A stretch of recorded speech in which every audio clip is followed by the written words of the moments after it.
BJP के आने के बाद जितने भी बिजनेसमैन पैदा हुए, चाहे अनिल अंबानी हो, मुकेश अंबानी हो, या फिर जो भी हो, जितने भी हैं बिजनेसमैन, ये रामदेव बाबा भी इसी में आता है, ये भी एक बिजनेसमैन ही है।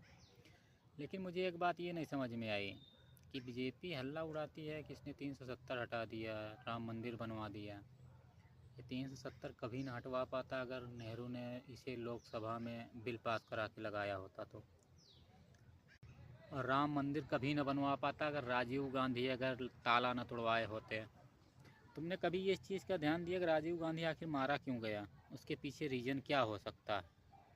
उसके पीछे का रीज़न एक ही चीज़ यही है कि मुलायम सिंह यादव में जो महासचिव था जिसने ऑर्डर दिया था गोलियां चलवाने के लिए राम भक्तों के, वो इस टाइम अयोध्या मंदिर में ट्रस्ट का अध्यक्ष है।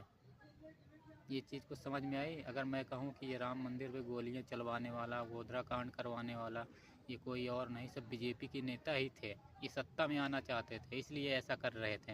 और मोदी का नाम देखो कहाँ से उठना चालू हुआ, यही समझने वाली बात है। अभी ध्यान देना कि मोदी ने आखिर हिंदुओं के लिए किया क्या है, जो ये हिंदू हृदय सम्राट, हिंदू हृदय सम्राट, इसने हिंदुओं से ज़्यादा तो मुस्लिमों को पोषित किया है।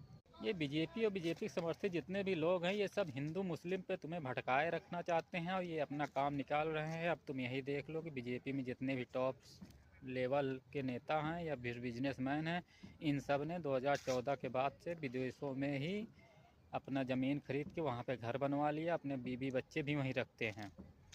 क्योंकि यहाँ जानते हैं कि बिना अराजकता के सरकार नहीं बन सकती, इसलिए यहाँ की भूमि को अराजकता फैलाने के लिए ही यूज हो रहा है। अब ये चाहे कांग्रेस हो चाहे बीजेपी हो, करते दोनों यही हैं।